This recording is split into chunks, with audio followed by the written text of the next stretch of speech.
Mantra FM 91.9. A la carta. Descárgate los programas que más te gustan. ondemand.com.ar.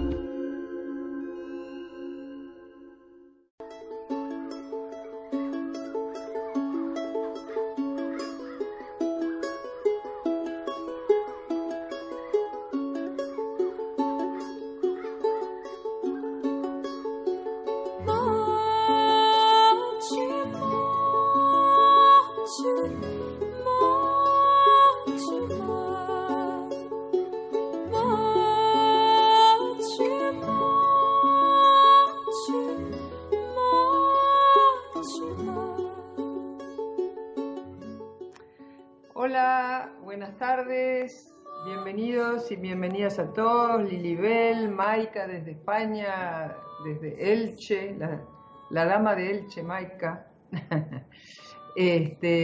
Bueno, mi nombre es Ana Hachimowicz, otra vez el placer, el gusto, la felicidad de tener la oportunidad por Radio Mantra de transmitir, difundir esto que podríamos llamar teología holística, con nuestro nombre identificatorio, que es gráficamente Dios adentro, Dios afuera, y bastante, creo, adecuado para esta etapa de globalización, que es la que nos toca vivir en el siglo XXI, en esto que se ha dado en llamar la postmodernidad, y que estamos, no sé si transitando o padeciendo, pero época de muy grandes cambios, y donde también los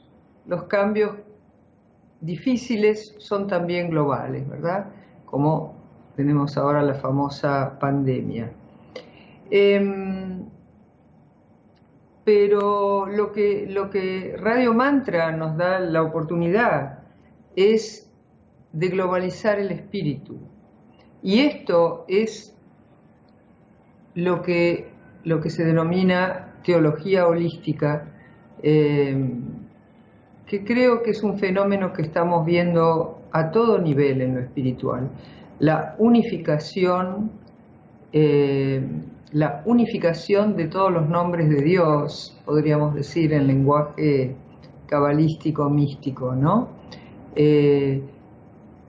Según la tradición judía, la era mesiánica llegará cuando haya un solo nombre de Dios en la tierra. Y yo creo que estamos yendo hacia eso, ¿no? Basta mirar las distintas comunidades espirituales, los distintos grupos, los distintos movimientos espirituales, para darnos cuenta, basta mirar la programación de mantra, digamos, a nuestro nivel, para darnos cuenta que estamos yendo hacia un camino común. Expandir la luz, dice Maika, desde el centro del corazón. Muy bien, gracias Maika, me encantó.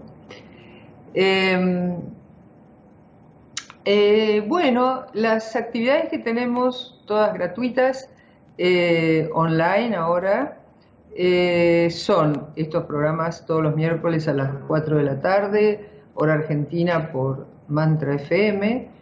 Mañana jueves tenemos una meditación online, también gratuita, por mi muro de Facebook. Que lo pueden encontrar como Ana Hachimowicz, va a ser en vivo por Facebook Live a las 20 horas, hora argentina.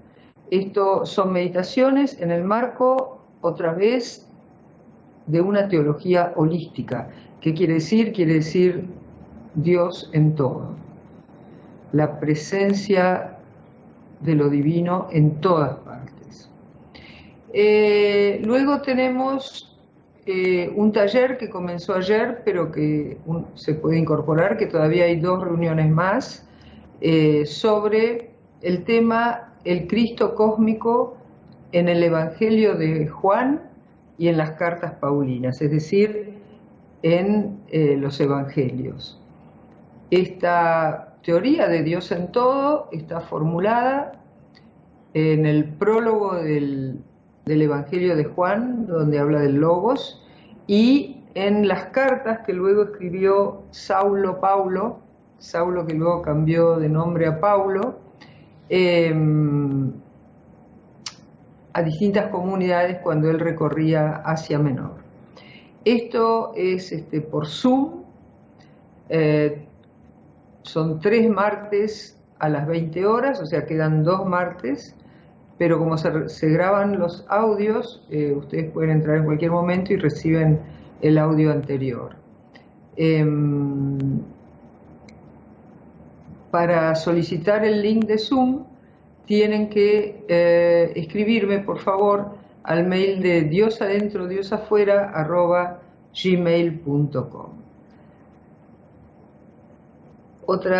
Y lo último que les quiero decir es que tenemos un canal de YouTube que se llama Dios Adentro, Dios Afuera. Ahí pueden encontrar muchísimo material, seminarios de teología racional, meditaciones, talleres de todo tipo,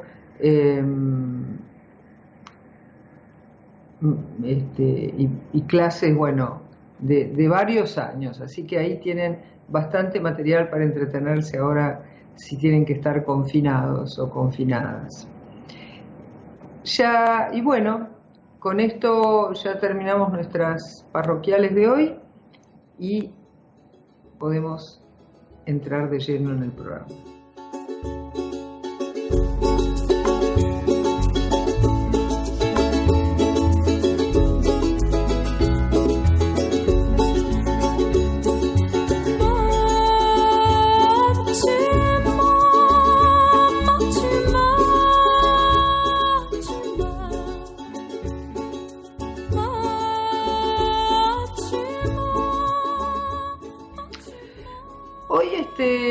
Quiero empezar el programa con una plegaria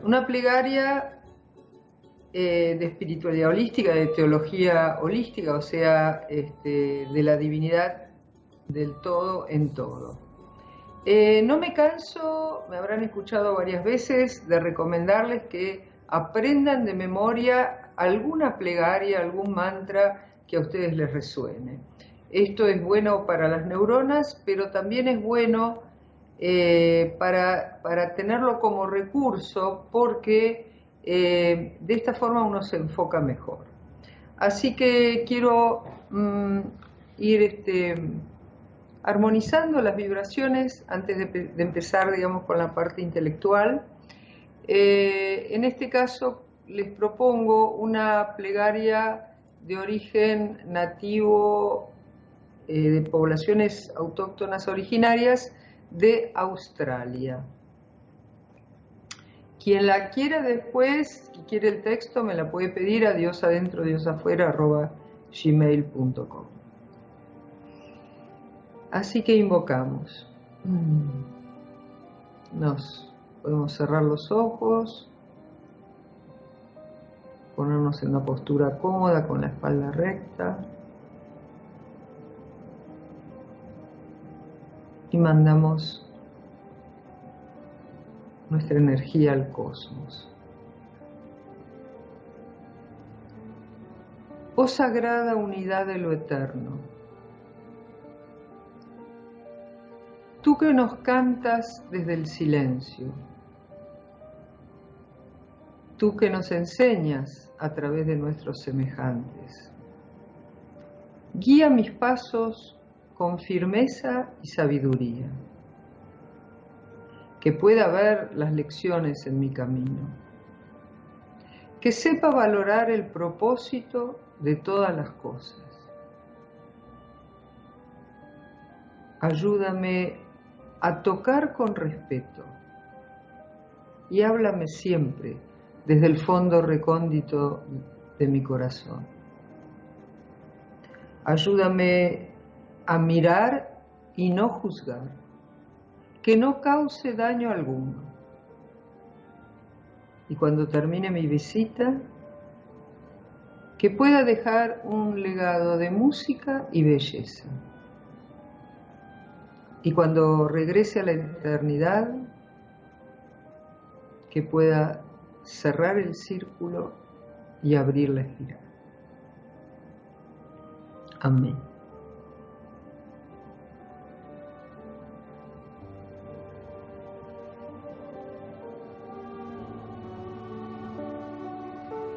Hacemos una inhalación profunda y despacito vamos abriendo los ojos.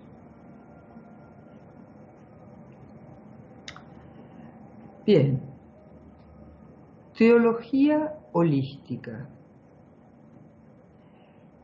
Simplemente teo, en griego Dios, logos, logía, estudio. Teología es aquella rama del conocimiento humano que quiere conocer a Dios. Holística viene del griego holos, con H, que quiere decir totalidad. Es simplemente aquella postura, aquella cosmovisión que ve a Dios en todo. Gina, gracias. Gracias, te agradezco. Maika también. ¿Dónde encontramos representantes de la teología holística en todas las tradiciones? Acá les voy a traer alguna. Por ejemplo, Gregorio de Nacianzos, Gregorio Nacianceno, que según me dijo una oyente, Mariela Scalabroni, que vive en el pueblo de justamente San Gregorio, dice que es el nombre de ese pueblo en Santa Fe, Gregorio Nacianceno. Bueno, él fue uno de los principios del cristianismo, vivió en el siglo IV y, digamos, fue arzobispo de Constantinopla. Simplemente una frase muy cortita, dice: Cristo existe en todas las cosas que son. Cristo existe en todas las cosas que son. Bueno, acá por supuesto no está hablando del Jesús histórico, que nació en Nazaret, hijo de un carpintero, o por lo menos su familia era la de un carpintero, en la ciudad de Nazaret, en el reino de Judea, que conocemos su vida más o menos hasta los 13 años, luego desaparece y reaparece, digamos, en el relato a los 30, y pasa esos 3 años cuyos hechos conocemos y que terminan en su crucifixión y resurrección. Bueno, obviamente Gregorio no está hablando de ese, porque ese no está en todas las cosas. Está hablando, dice, no dice Jesús, dice Cristo. Lo voy a repetir para los que no escucharon. La palabra Cristo en griego significa el ungido y se refiere a las costumbres que aparecen en la Biblia hebrea de ungir a aquella persona que era una forma de declararlo rey, el rey político, digamos, rey de una nación. Esto se hacía derramando unas gotitas de aceite en la coronilla, y eso significaba ungir, era un gesto que corroboraba, que declaraba que esa persona era rey de Israel.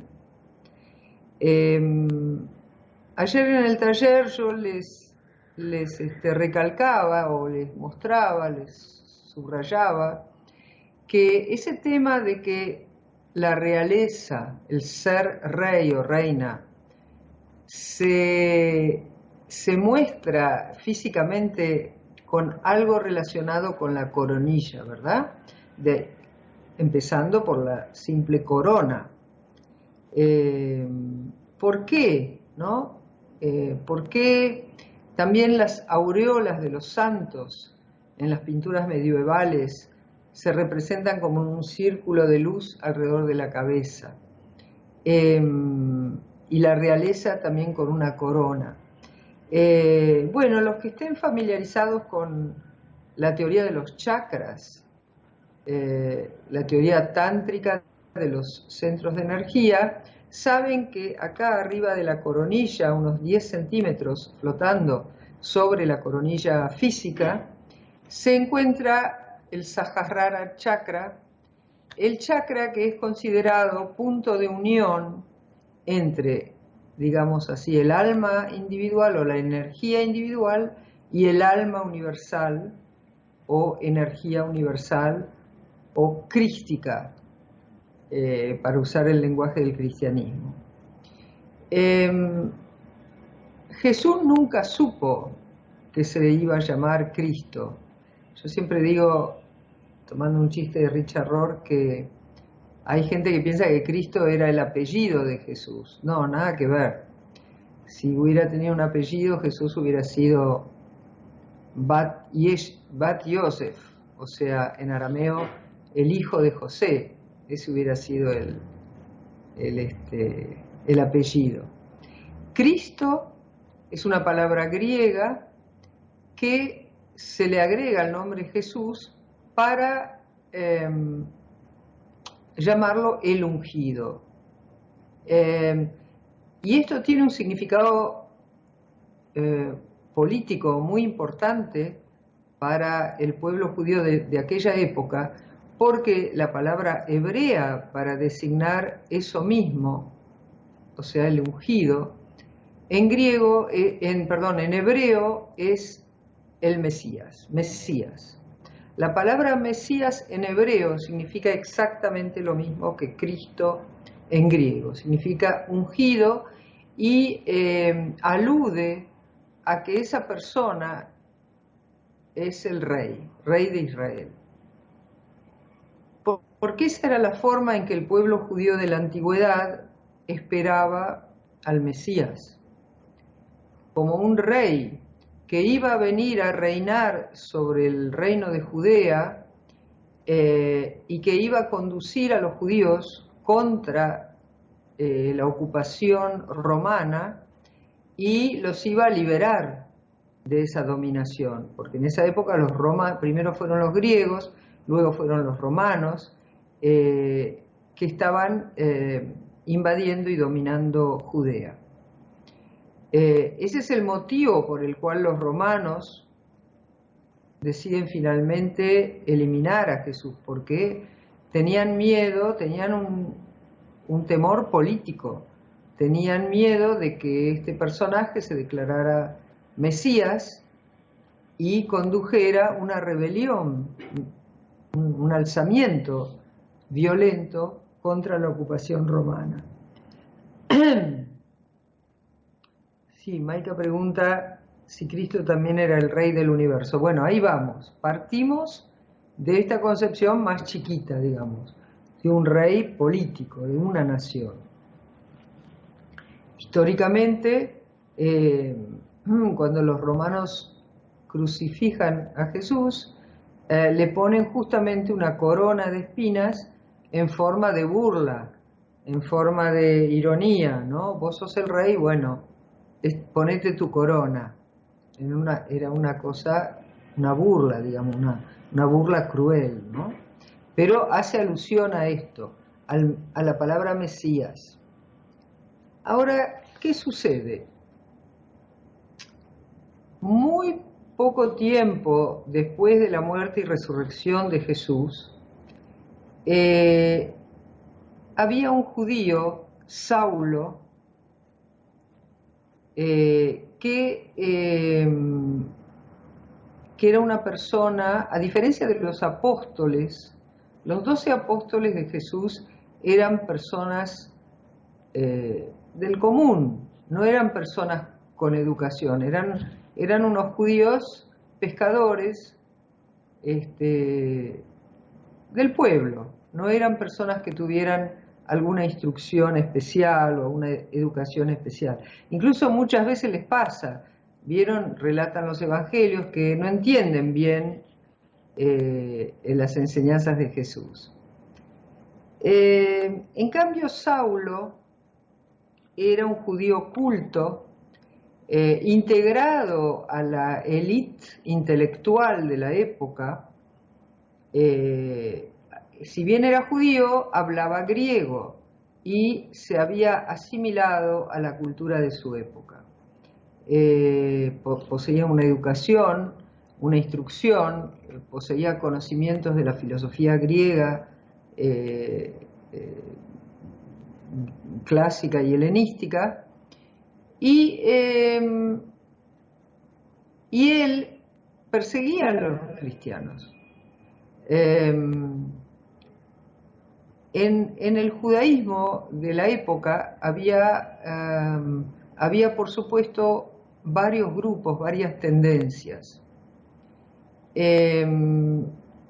Había una casta sacerdotal llamada los fariseos, que fueron los que hicieron lobby con los romanos, porque para ellos el personaje histórico de Jesús también era peligroso.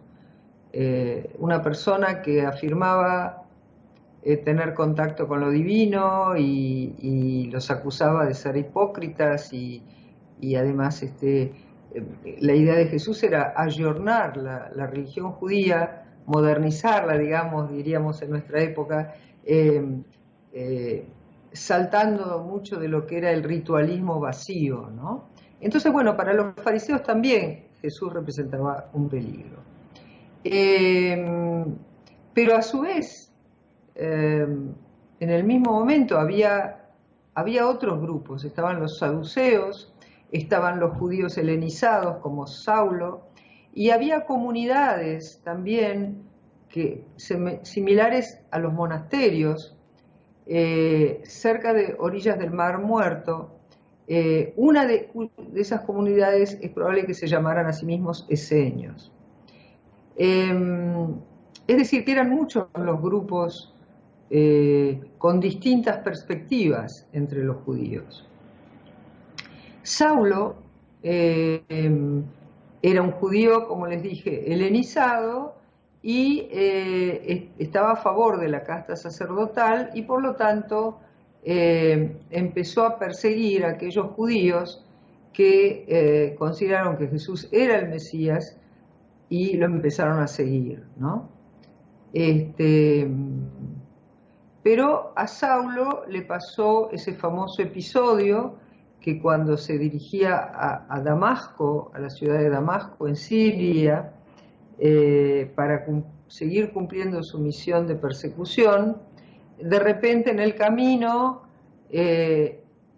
fue cegado literalmente por una luz enceguecedora, así lo relata, y quedó ciego, literalmente ciego. Y escuchó una voz que le decía: Saulo, ¿por qué me persigues? Bueno, a raíz de esa experiencia tan tremenda, él queda conmocionado y en realidad se pasa al cristianismo y cambia de nombre. Y en vez de Saulo, se decide llamarse Paulo. Paulo, que era la forma romana, ¿no? Un nombre más romano.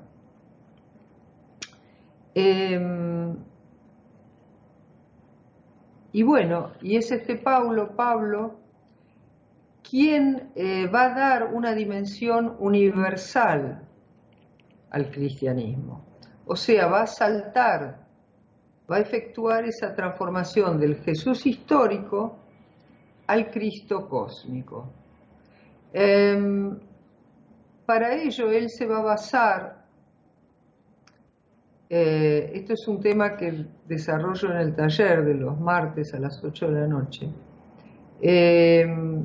él va a tomar la filosofía estoica, que era la que él conocía, la conocía bien, y entonces va a tomar la palabra griega para Mesías, que es Cristo, el ungido, y lo va a universalizar, como dice Maika acá, si Cristo era el rey del universo. Ahí sí saltamos, o sea, él hace un salto místico, que no es racional, o sea, es racional pero en el ámbito de lo religioso, de lo teológico, de lo místico,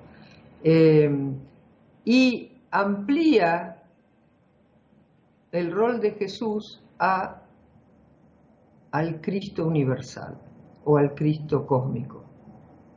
Y esto lo podemos ver en muchas de las cartas que él escribía a las distintas comunidades de los primeros cristianos que se iban formando, en las distintas comunidades de Asia Menor, y a partir del aporte de Pablo, ellos comienzan a llamarse cristianos.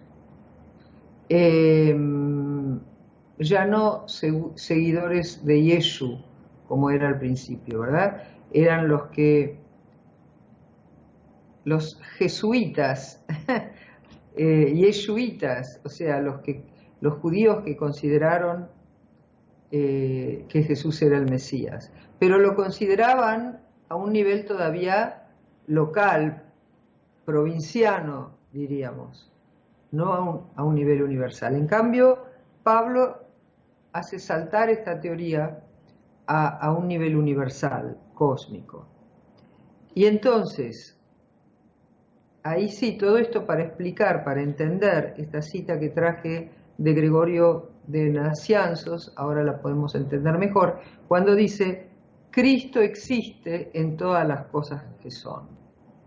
O sea, obviamente no se refiere al Jesús de Nazaret histórico, sino se refiere a ese concepto cosmológico de Pablo. Pablo se puede decir que es el teólogo del Cristo cósmico. Y luego en el cristianismo, algunas líneas van a desarrollar este concepto del Cristo cósmico y otras no. Otras se van a centrar en la adoración al Jesús histórico, al Jesús de Nazaret, al cual, bueno, hay distintas peleas y discusiones si era solo humano, si era humano y divino a la vez, o si era solo divino. Esto es tema para más seminarios. Pero entonces, bueno, Cristo existe en todas las cosas que son. Acá podemos generalizarlo y hablar incluso de Dios, y podemos leerlo así: Dios existe en todas las cosas que son. Y aquí yo lo relacionaría con una frase de Meister Eckhart, un teólogo alemán, un místico alemán del siglo XIII, muy posterior, por supuesto, a Gregorio, que dijo: todas las cosas tienen una presencia interior. Una piedra tiene una presencia interior.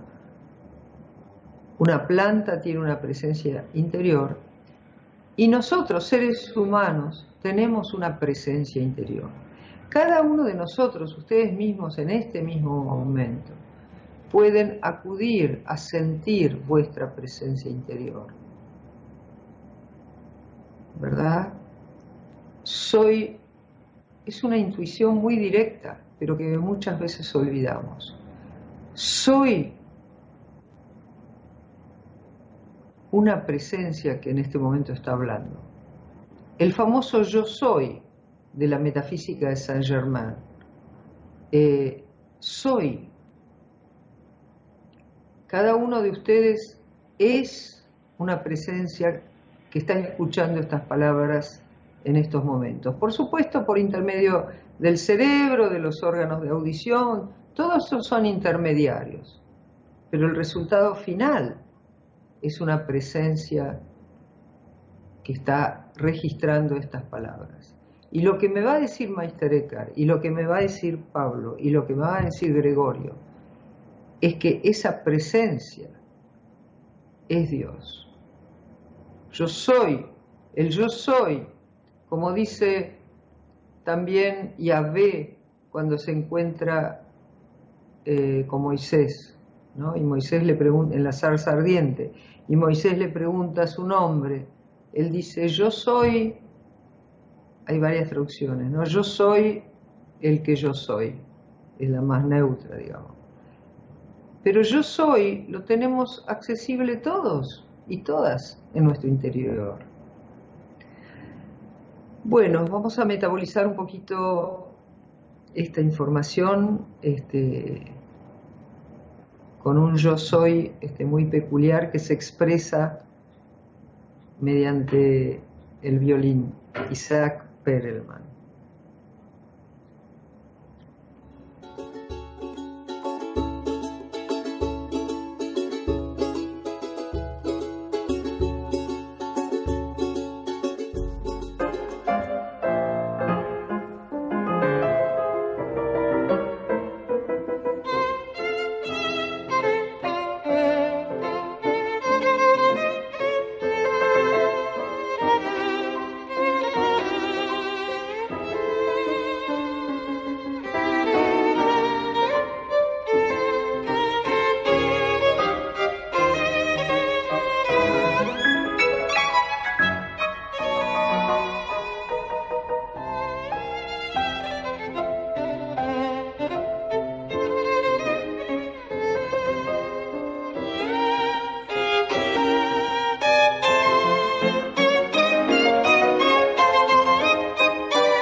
Dios adentro, Dios afuera. Una propuesta de vida en el aire de Mantra FM 91.9. La presencia interior. En el caso de esta obra de arte que acabamos de escuchar, sentimos una presencia que se expresa en este caso por la música, ¿no? Por un instrumento musical.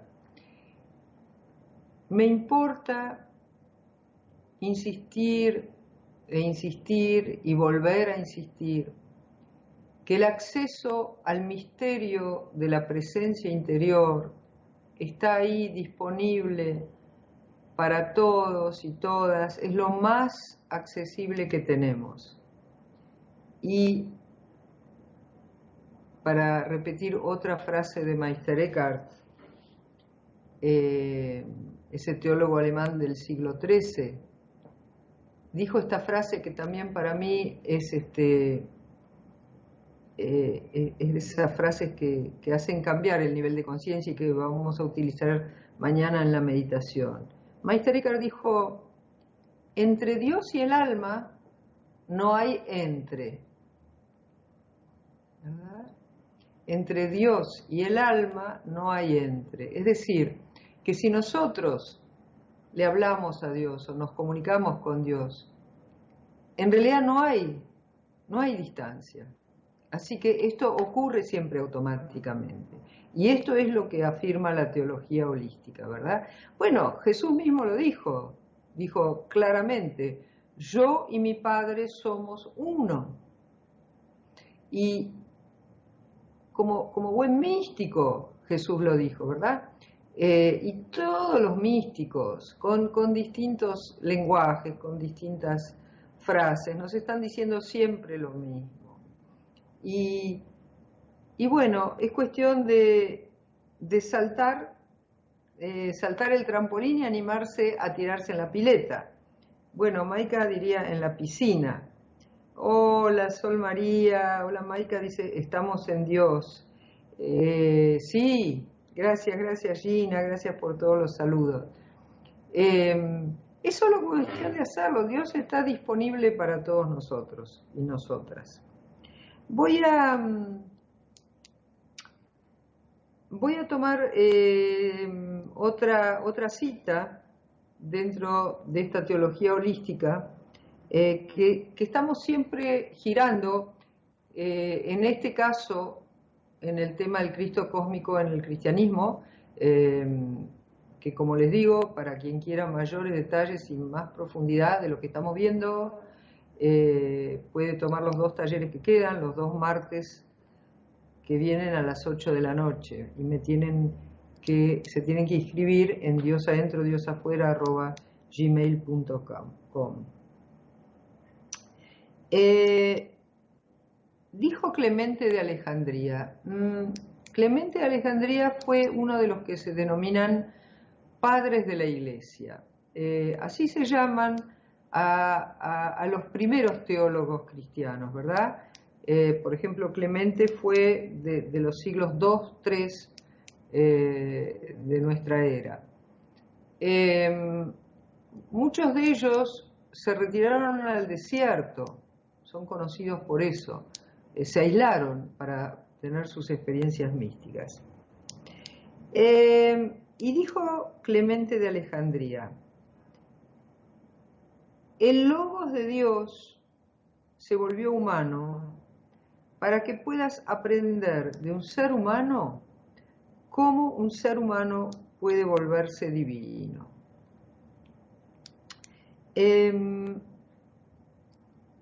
Clemente, que también hablaba en griego, usa la palabra logos. No me voy a extender, ayer en el taller la vimos a fondo, el significado en griego de la palabra logos, con todo el desarrollo que tuvo esa palabra desde su inicio hasta tomar significados más profundos. Aquí solamente la vamos a traducir como sabiduría. La sabiduría de Dios se volvió humana para que puedas aprender vos, yo, cualquiera de nosotros, de un ser humano, cómo un ser humano puede volverse divino.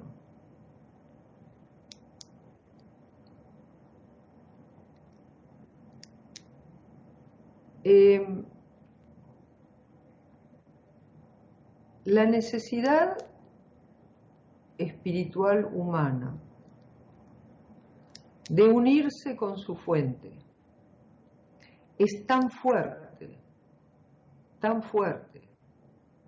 que muchas veces, lamentablemente, ha sido manipulada y usada para dominar a las personas. Una de las formas de dominación y manipulación, con atrás simplemente muchas veces intereses políticos o económicos, ha sido la de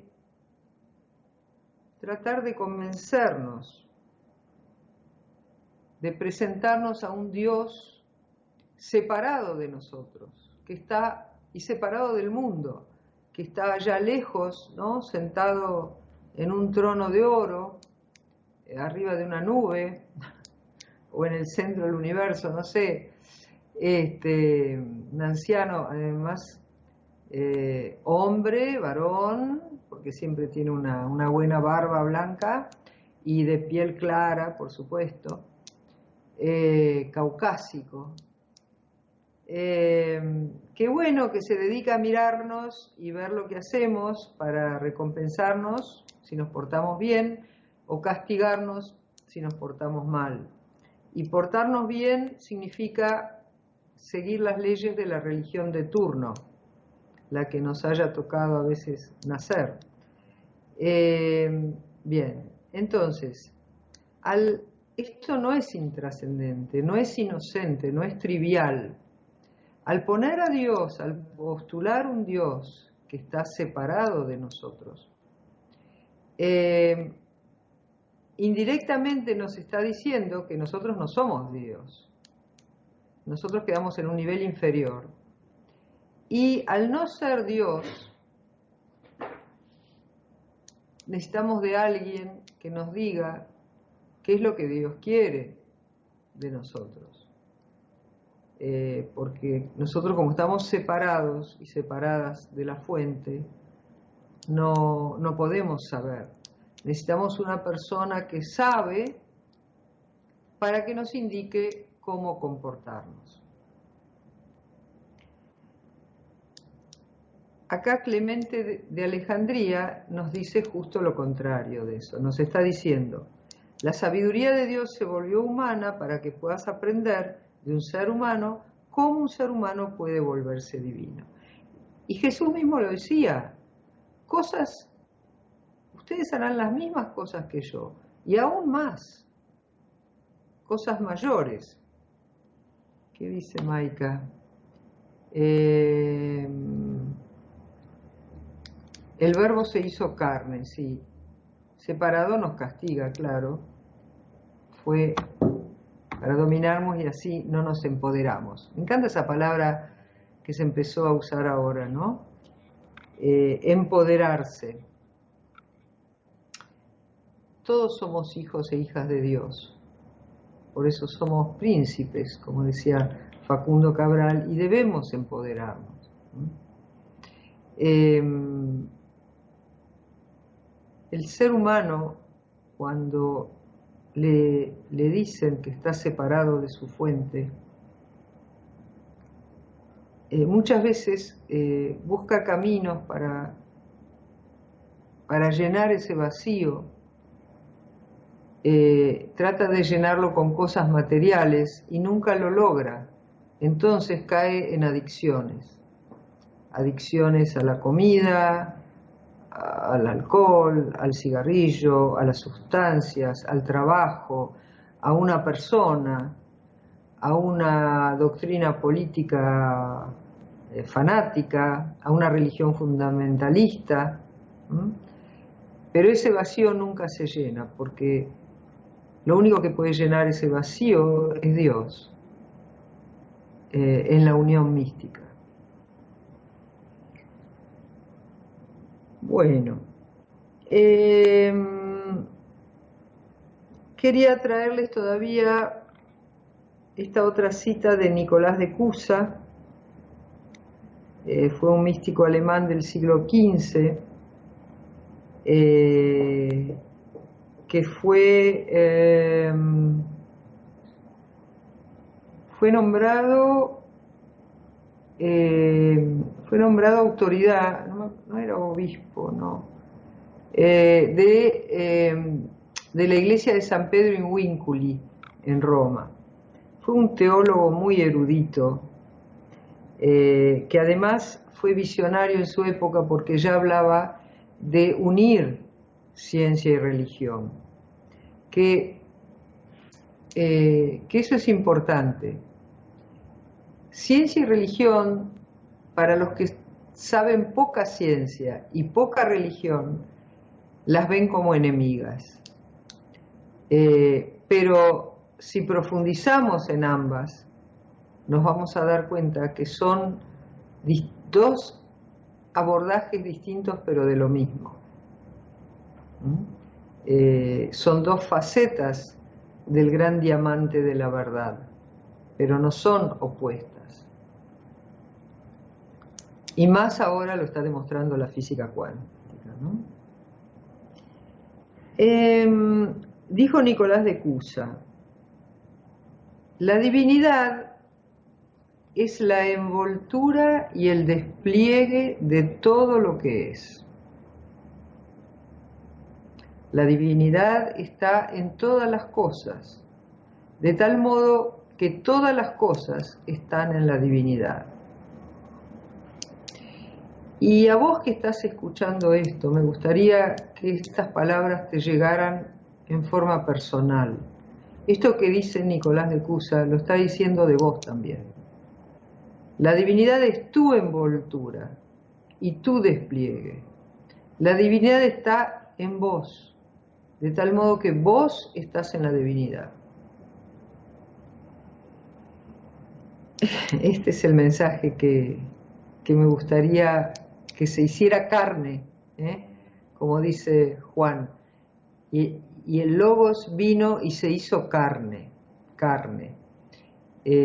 La palabra carne, sarx en griego, me está diciendo algo, me está diciendo, porque ¿a qué llamamos carne en general? Es un tema para otro seminario. Cuando hablamos de carne, ¿no? Que alguien va a comprar carne a la carnicería, habla de un cuerpo del cual se fue la vida. Eso es lo que decimos.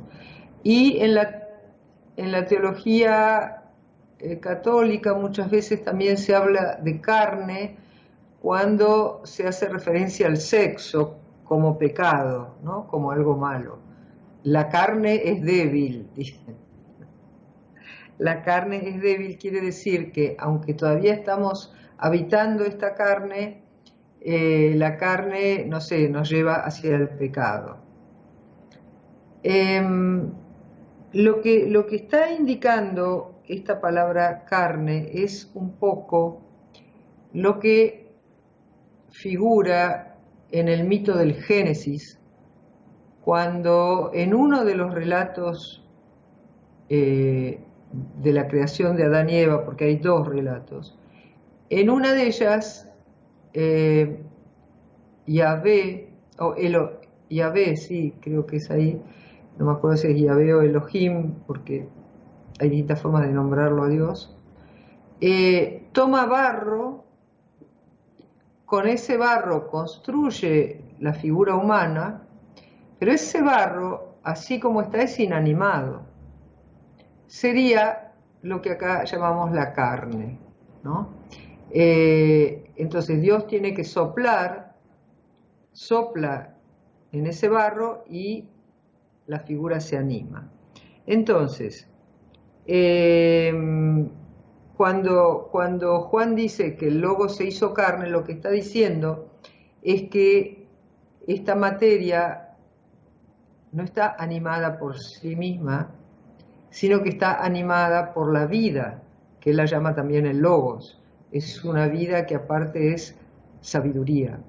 O sea, nuestra alma, cuando encarna en la materia, es una presencia, pero no es solamente presencia, es una presencia que viene trayendo una sabiduría de milenios. Es el Logos, es la sabiduría divina que se está encarnando, porque es una presencia que hace funcionar todo este cuerpo y además viene con muchos conocimientos implícitos que no nos damos cuenta, pero la rapidez con que un bebé aprende a caminar, a hablar, a jugar, a tocar un instrumento, las miles de habilidades, esta carne las aprende con una rapidez inusual, inusitada, si no fuera porque ya la presencia que la anima trae esa sabiduría. Y es una sabiduría que supera nuestra personalidad chiquitita, porque nosotros no sabemos hacer funcionar casi nada de nuestro cuerpo, ni la circulación, ni el intercambio gaseoso, ni el latido del corazón, ni la respiración. La respiración es la única que puede ser a la vez voluntaria e involuntaria, pero no sabemos cómo entra el oxígeno, cómo se distribuye a las células, cómo funciona el aparato digestivo, cómo la médula construye glóbulos rojos y blancos. No sabemos nada. Esa es la sabiduría divina la que está haciendo funcionar todo esto. Y cuando la vida, presencia, alma abandona este cuerpo sí ahí se transforma en carne y no sabe hacer más nada. Ah, Ana Lucia, saludos desde Brasil, querida amiga, tanto tiempo. Un encanto, bueno, una felicidad, muchísimo placer, Ana Lucia, porque no es Ana Lucia, es Ana Lucia. Bueno, me gustaría cerrar con una frase de Richard Rohr, que es un teólogo franciscano contemporáneo, norteamericano, que también dijo de esas frases que golpean, ¿no? Y que nos pueden servir para una metanoia, una conversión de la mente. Dice Richard Rohr, Dios ama las cosas convirtiéndose en ellas. Dios ama las cosas convirtiéndose en ellas. O sea, porque no hemos escuchado 1000 veces, Dios nos ama, Dios te ama, pero acá la forma que tiene de amarnos es manifestándose en nosotros, convirtiéndose en nosotros. Yo soy Dios, yo soy una manifestación de Dios, yo soy Dios expresándose. Y con esta conciencia, los y las invito a transitar la semana que viene. No somos seres intrascendentes, ni el mundo es intrascendente, ni nada ocurre por azar. Y las lecciones que recibimos es porque las tenemos que tomar, y son siempre para un bien mayor. Así que con este mensaje de Dios aquí y ahora, les agradezco desde España, desde Brasil y desde Argentina el acompañamiento a estas charlitas. Quien la quiera volver a escuchar o escuchar también las charlas anteriores de Mantra puede hacerlo en www.omdemand.com.ar, nos busca ahí, y les deseo una semana maravillosa de danza con lo divino, con la música que nos pone el Supremo, que somos nosotros también. Nosotros respondemos a esa música. Les recuerdo, mañana la meditación, están invitados e invitadas, es gratuita, online, a las 8 de la noche hora argentina, por Facebook Live, en mi muro Ana Hachimowitz. Los quiero y las quiero mucho, les mando un abrazo gigante, paz y luz y lluvia de bendiciones. Chao.